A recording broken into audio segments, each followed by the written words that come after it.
Hello students and welcome in my classroom. आज हम लोग लॉ ऑफ टॉर्ट्स या अपकृत्य विधि के का इंट्रोडक्टरी पार्ट देखेंगे। लॉ ऑफ टॉर्ट को हम कैसे डिफाइन करेंगे? फर्स्ट क्लिप आप सुनिए कि टॉर्ट शब्द का मतलब, टर्म का मतलब क्या है। TORT, ये जो शब्द है TORT, tort, tort has been derive from Latin term, एक लैटिन शब्द से लिया गया है जो कि है टॉर्टम, TORTUM, टॉर्टम से लिया गया है, जिसका मतलब होता है समथिंग रॉन्ग, कुछ गलत, कुछ जो सहज नहीं है। तो एक ऐसा तरीके का कार्य कह सकते हैं, अ काइंड ऑफ कंडक्ट, एक अपकृत्य जो है एक ऐसे प्रकार का कार्य है जो कि सीधा या सहज नहीं है, स्ट्रेट नहीं है। तो आप किस कार्य को कहेंगे कि स्ट्रेट नहीं है, सीधा नहीं है?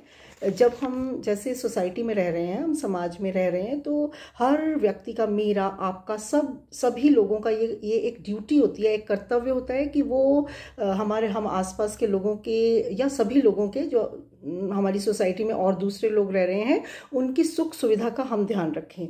और हमारा क्या एक तरीके की ड्यूटी होती है, एक तरीके का कर्तव्य होता है कि हम ऐसा जो भी हम कार्य करते हैं, जो भी हम काम करते हैं, उसका कुछ भी गलत असर दूसरे व्यक्ति पर ना पड़े, ऐसा हम ध्यान रखते हैं। तो ये लॉ ऑफ टॉर्ट में आप ये कह सकते हैं कि लॉ ऑफ टॉर्ट जो है, ये अपकृत्य विधि जो है, ये एक तरीके से व्यक्ति को एक अनुशासित व्यक्ति के रूप में रहने के लिए निर्देश करती है। रहने के लिए निर्देश करती है का मतलब है कि अगर आप अनुशासित व्यक्ति की तरह बिहेव नहीं करेंगे और किसी को कुछ गलत हो जाएगा, किसी को कुछ परेशानी हो जाएगी, तो you have to pay compensation, तो आपको उसके लिए नुकसानी देनी पड़ेगी। तो आप ये समझिए कि लॉ ऑफ टॉर्ट हमें सोसाइटी में एक अनुशासित व्यक्ति की तरह रहने के लिए एक तरीके से इंडिकेट करती है, निर्देश देती है कि अगर आप ऐसे रहिए कि किसी को अपने अधिकारों को इंजॉय करने से बाधित ना करें आप। और अगर आप ऐसा करेंगे तो आपने एक टॉर्ट कर दिया, आपने एक अपकृत्य कर दिया। तो अपकृत्य का मतलब क्या हुआ? अप का मतलब आप समझिए कुछ गलत, कुछ सहज नहीं है जो, और कृत्य का मतलब तो आप समझते हैं कार्य। तो एक ऐसा कार्य जो सही या सहज नहीं कहा जा सकता। तो आप सुनिए, the law of torts puts a control, आपके ऊपर एक बंधन डालती है, एक कंट्रोल डालती है। The law of torts puts a control on the behaviour of the people in society. जब सोसाइटी में जो लोग रह रहे हैं, वो जब कोई कृत्य करते हैं, तो लॉ ऑफ टॉर्ट्स उनको एक कंट्रोल डालता है उनके ऊपर कि आप सही तरीके से अपना काम करें। अगर आप असहज तरीके से अपना काम करेंगे, कुछ उसका गलत असर दूसरे लोगों को पर पड़ेगा, तो आप एक टॉर्ट कर देंगे। तो ये क्या कहती है? इट इंडिकेट्स एवरी पर्सन, ये हर इंसान को, हर पर्सन को ये एक निर्देश देती है, इंडिकेट करती है to behave in a discipline manner, कि आप एक डिसिप्लिन मैनर की तरह बिहेव करें, कि आप यूं ही कुछ भी नहीं कर सकते। अगर आप ऐसा करेंगे, कुछ भी यूं ही करेंगे, इन डिसिप्लिन मैनर में करेंगे, आप अनुशासित व्यक्ति की तरह नहीं बिहेव करेंगे, तो इसका असर क्या होगा हमारे पड़ोसियों पर, हमारे सोसाइटी में और जो दूसरे लोग रह रहे हैं उन पर एक ठीक असर नहीं पड़ेगा। तो उसके लिए उनको अगर कुछ नुकसान हो गया, अगर वो हर्ट हो गए, तो you have to pay compensation, तो आपको उनको कॉम्पनसेशन देना पड़ेगा। जैसे कैसे समझेंगे आप कि आपने कुछ असहज काम कर दिया। जैसे मैं यहाँ रह रही हूँ अपने घर पर, और मैंने अपने घर का कचरा, बहुत सारा कचरा मैंने आपके गेट के आगे डाल दिया। आपके घर के आगे मैंने बहुत सारा कचरा डाल दिया, इतना सारा कचरा डाल दिया कि वो आपकी दीवार को छू गया और आपके गेट को उसने ब्लॉक कर दिया, और आप बाहर नहीं निकल पाए। और आप बाहर जाकर आपने कहीं जाना था, आपकी टिकट बुक थी, आपकी गाड़ी बाहर नहीं आ पाई, आपका गेट ब्लॉक हो गया और आपका हवाई जहाज़ उड़ गया। तो मैंने आपके लिए एक अपकृत्य कर दिया, and for that I have to pay compensation, उसके लिए मुझे आपको नुकसानी देनी पड़ेगी। या फिर जैसे मैं अपनी छत पर, मेरे प्लांट्स हैं और मैं वहाँ पर वाटरिंग कर रही हूँ, प्लांट्स में पानी दे रही हूँ अपने प्लांट्स को, और मैंने क्या किया, आप छोड़ गई, वो पाइप में छोड़ के चली गई, और उस बहते पानी से आपके घर में पानी आ गया और आपका बेड या सोफा उससे भीग गया और ख़राब हो गया। तो क्या हुआ? मैंने एक डिसिप्लिन मैनर में काम नहीं किया। मैंने सोसाइटी में रहते हुए आपके घर में आराम से रहने से कुछ खलल डाल दी, हर्ट कर दिया आपको, आपके सोफे को ख़राब कर दिया। तो क्या करना पड़ेगा मुझे? मैंने एक टॉर्ट कर दिया, तो उसके लिए मुझे नुकसानी देनी पड़ेगी। तो आप सुनिए कि इसमें क्या आप आई थिंक आपको समझ में आया होगा कि टॉट क्या है। एक ऐसा कार्य जो अपकृत्य है, जो सही नहीं है। टॉट इज एन एक्ट जो कि which means a kind of conduct, एक ऐसे प्रकार का कार्य which is not straight, which is not lawful, जो कि बिल्कुल विधिक और सही, स्ट्रेट, सीधा नहीं है, कुछ गलत है, जिससे आपने किसी सोसाइटी के लोगों को, औरों को हर्ट कर दिया। तो आप सुनिए इसमें क्या होता है। एन एक्ट ऑफ टॉट देयर मस्ट बी। आप एक दिन में बहुत सारे काम करते हैं, एक दिन में आपने 10 काम किए, 15-20 काम कर दिए आपने, और वो सभी सही हैं, कुछ नहीं उनमें दिक्कत है। एक ऐसा काम आपका कब अपकृत्य बन जाएगा वो सुनिए। एन एक्ट ऑफ टॉट देयर मस्ट बी। एक एक्ट ऑफ टॉट में क्या हो जाएगा ऐसा कार्य, कब एक आपका कार्य अपकृत्य बन जाएगा। उसमें 3 चीजें होंगी। फर्स्ट, एन एक्ट और omission which amounts to a civil wrong. एक ऐसा कार्य या कार्य लोप जो बन जाता है एक सिविल दोष।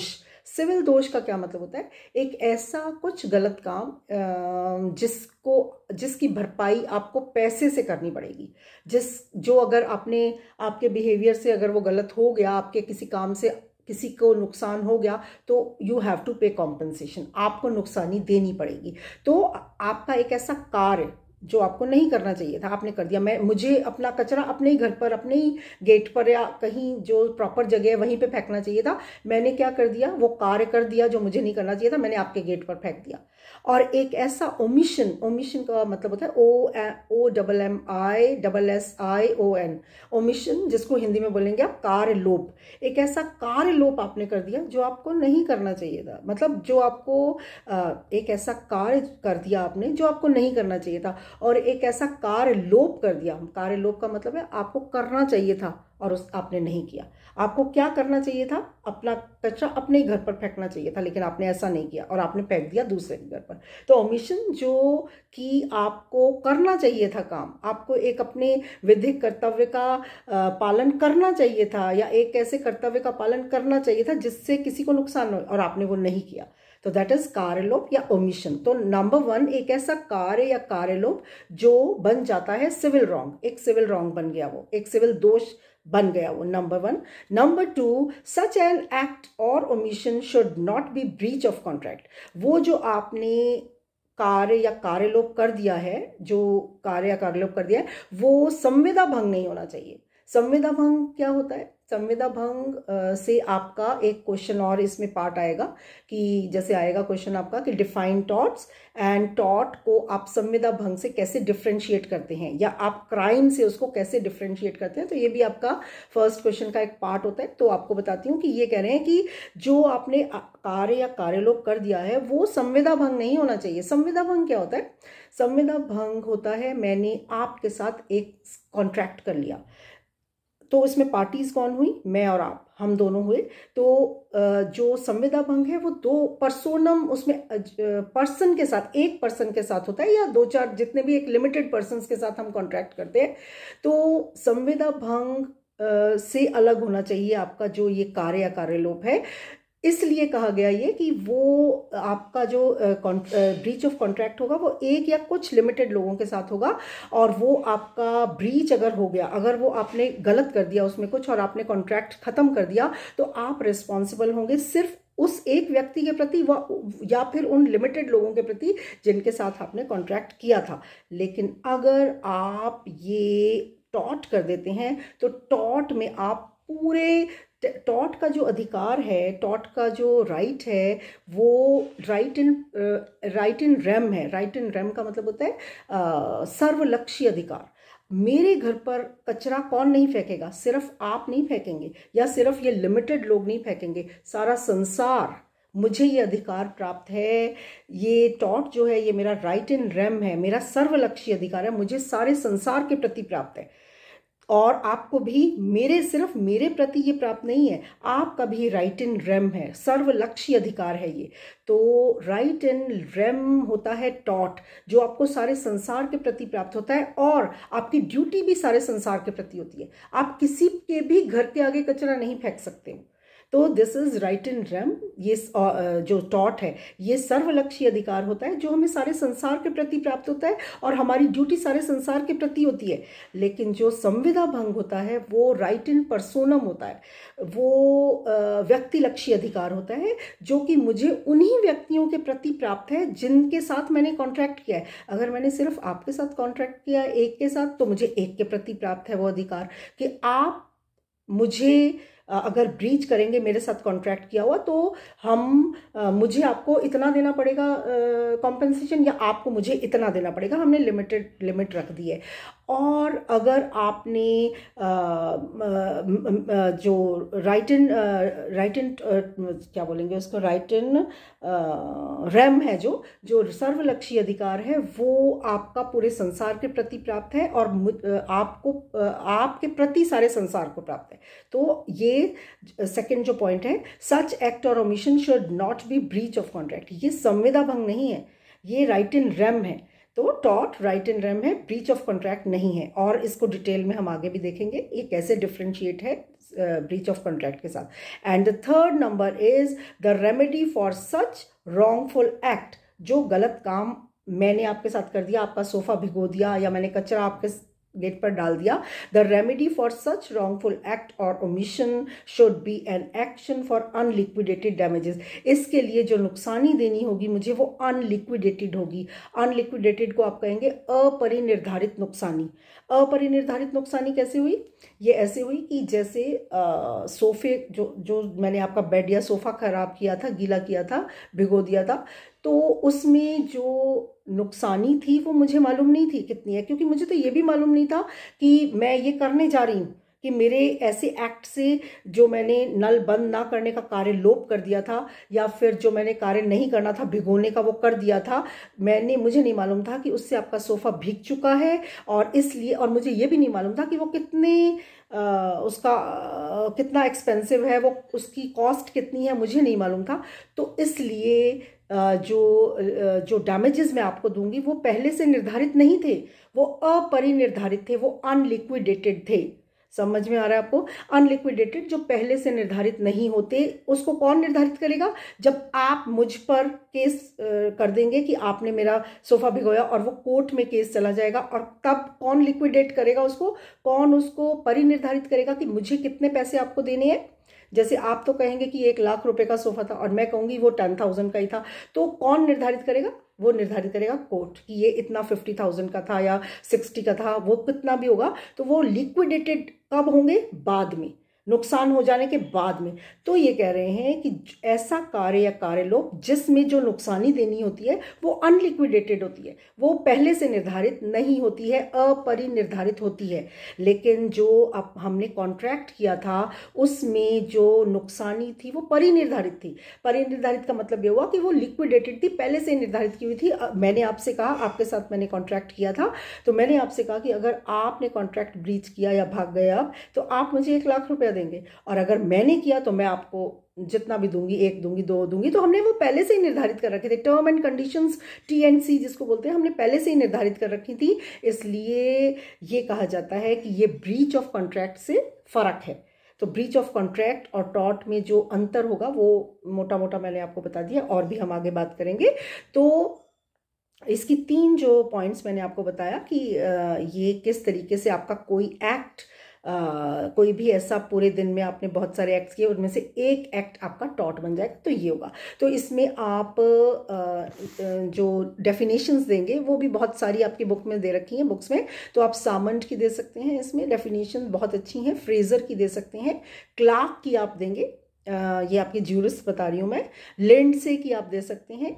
लेकिन आप जो सबसे इंपॉर्टेंट इसकी डेफिनेशन देंगे वो आपकी विनफील्ड की डेफिनेशन है, WINFIELD। विनफील्ड की जो डेफिनेशन है वो पूरे के पूरे टॉट को कवर करती है, पूरा अपकृत्य क्या है वो आपका कवर कर लेती है। तो मैं आपको वो एक बताऊंगी, थोड़ा आपकी बुक्स में भी मिल जाएगा वैसे। तो ये कह रहे हैं कि according to Winfield, tortious liability arises from the breach of a duty primarily fixed by law. ये कहते हैं कि जो पहले से ही लॉ ने फिक्स कर रखी है हमारी ड्यूटी, कि आप इस तरीके से एक सोसाइटी में रहेंगे कि आप किसी को भी किसी तरीके से हर्ट ना करें।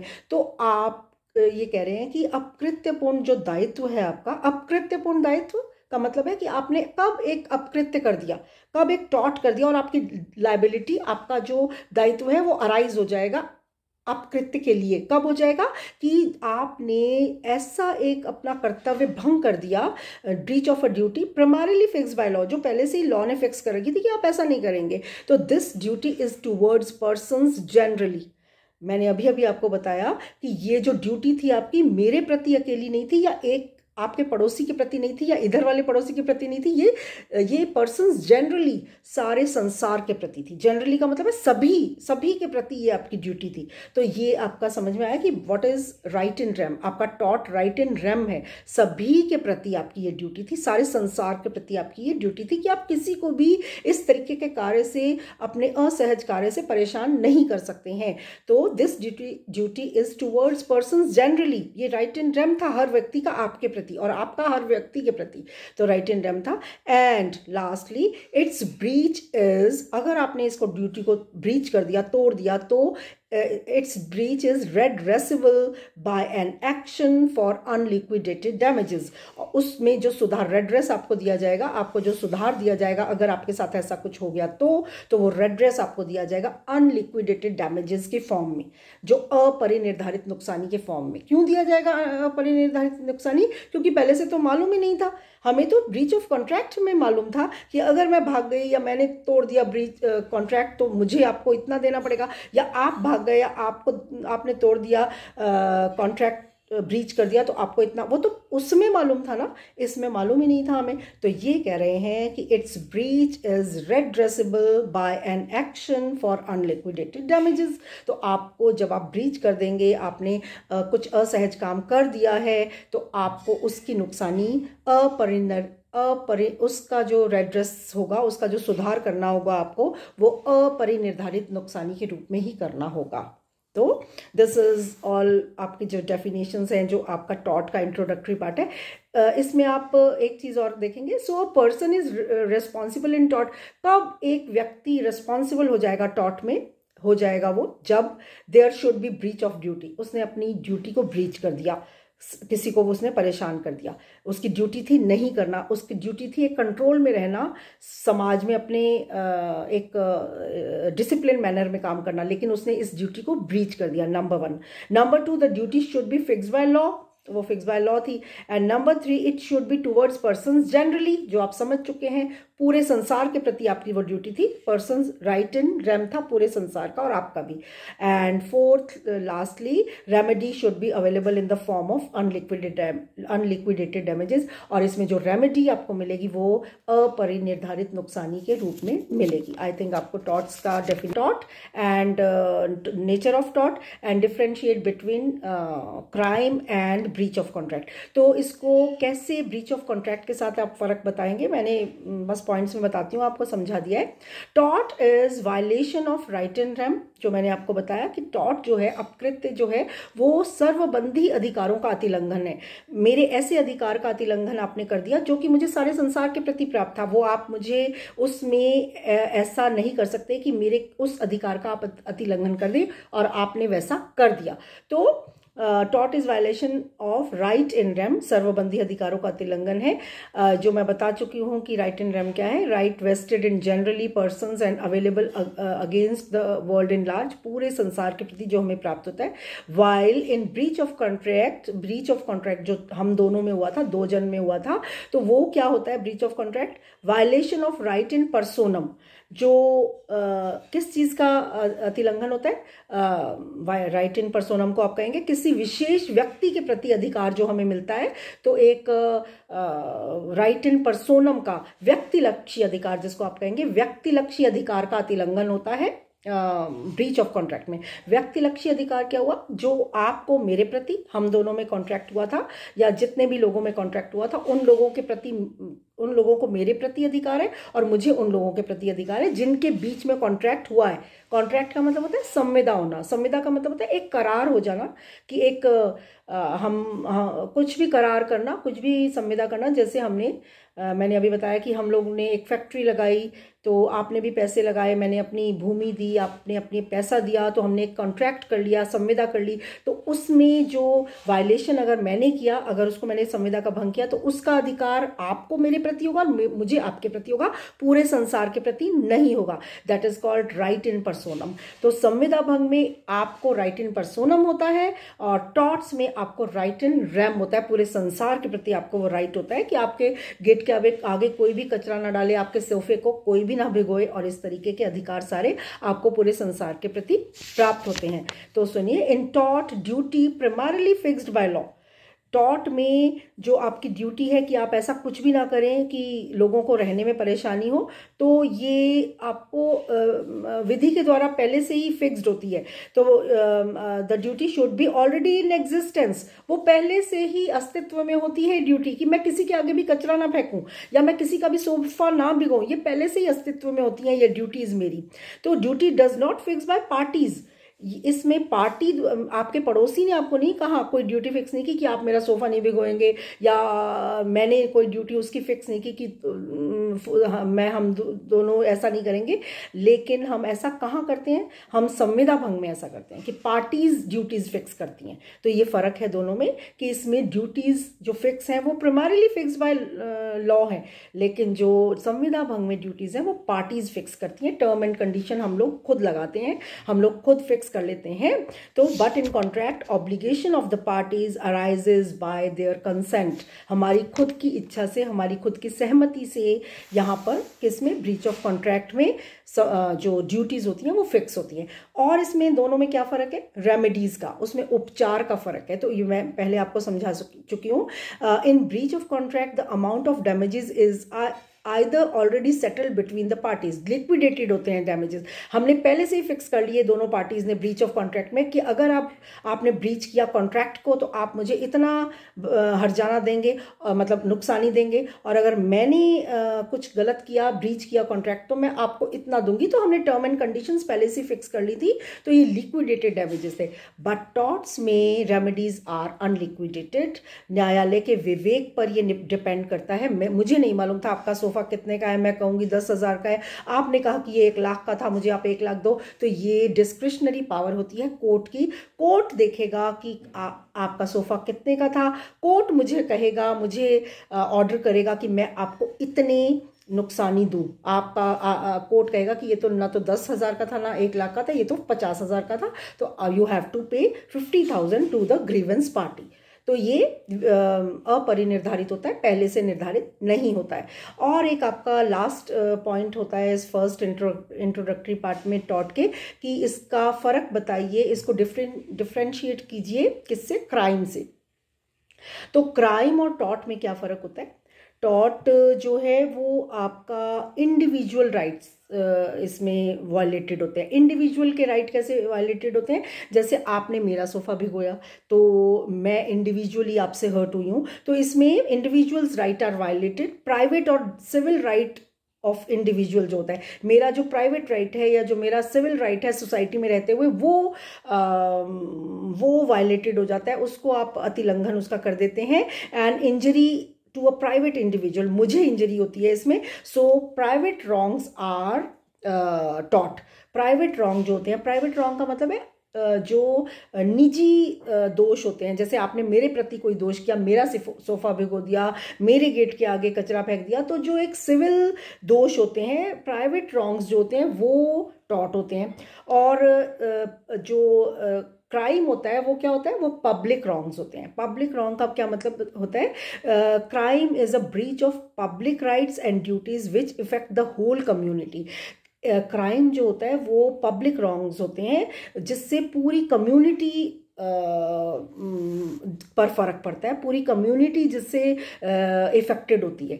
तो इन दोनों में ये फर्क है। और दूसरा क्या फर्क है? जो सिविल सूट्स होते हैं उसमें, जैसे मुझे आपने परेशान किया, मेरा सोफा भिगोया, तो मैं ही वाद संस्थित कर सकती हूँ। तो उसमें जो ग्रीवेंस पार्टी होती है वही वादी होती है, वही प्लेंटिफ होती है, वो प्लेंट जाके करती है। जैसे आप कहे कहेंगे कि कैसे समझेंगे आप कि जैसे आपने मेरा प्लॉट था, कोई मेरा एक भूमि थी मेरी, तो उस प्लॉट में आपने अपनी दीवार खड़ी कर दी, तो उस प्लॉट की ओनर मैं हूं, तो मैं ही केस फाइल कर सकूंगी, मैं ही कहूंगी ना कि आपने मेरी। तो ये प्राइवेट रॉन्ग्स जो होते हैं, टॉर्ट्स जो होते हैं, उसमें जो वादी होता है, जिसको ग्रीवेंस पार्टी जो खुद होती है, वही केस फाइल कर सकती है। लेकिन जो क्रिमिनल केसेस होते हैं उसमें जो वाद होता है वो कौन इंस्टीट्यूट कर सकता है? या तो इफेक्टेड पर्सन कर सकता है जैसे मैं, या फिर इसमें पार्टी स्टेट खुद भी होता है। जो राज्य है वो खुद भी कर सकता है, जो स्टेट है वो खुद इसमें पार्टी होता है। तो in criminal proceedings the state is deemed to be a necessary party. जो क्रिमिनल केसेस होते हैं उसमें स्टेट को एक नेसेसरी पार्टी डीम किया जाता है। डीम करना मतलब उसको माना जाता है। डीम्ड का मतलब होता है माना जाना। तो स्टेट को एक नेसेसरी पार्टी माना जाता है, तो स्टेट भी क्रिमिनल केसेस में केस फाइल कर सकती है। और क्रिमिनल केसेस में तो इनफैक्ट पीआईएल्स भी लगती हैं। पीआईएल पब्लिक इंटरेस्ट लिटिगेशन की अगर बहुत सारे लोग किसी क्राइम से, किसी गलत काम से इफेक्टेड हैं, तो एक पर्सन ऑन द होल, मतलब ऑन द बिहाफ ऑफ सभी लोगों के बिहाफ पर पीआईएल भी कर सकता है। आगे आप पीआईएल के बारे में भी डिटेल में देखेंगे। तो इसमें एक ऑन द होल स्टेट भी कर सकता है या फिर पीआईएल भी लग सकता है, और ग्रीवेंस पार्टी तो कर ही सकती है। तो आप कैसे समझेंगे कि स्टेट कैसे कर सकता है? जैसे एटीएम कुछ चोरी हो गया, कोई एटीएम अगर चुरा लेता है, तो चोरों पर कौन फाइल करेगा केस? स्टेट फाइल करेगा। तो क्राइम जो होते हैं, क्रिमिनल केसेस होते हैं, उसमें स्टेट को एक in criminal proceedings the state is deemed to be a necessary party, उसको माना जाता है। और इसमें दोनों में क्या फर्क है? रेमेडीज का फर्क है, जो मैंने आपको पहले बताया।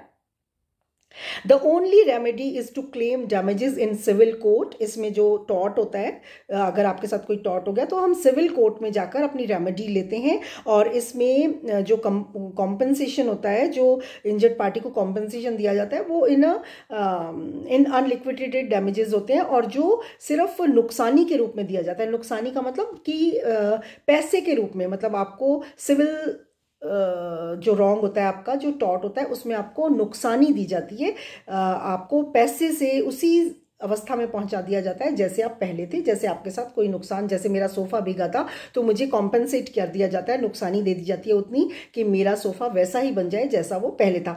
But in criminal cases, but in crime the proceedings are deterrent. Deterrent mean का मतलब होता है to prevent its repetition by punishing the wrong door.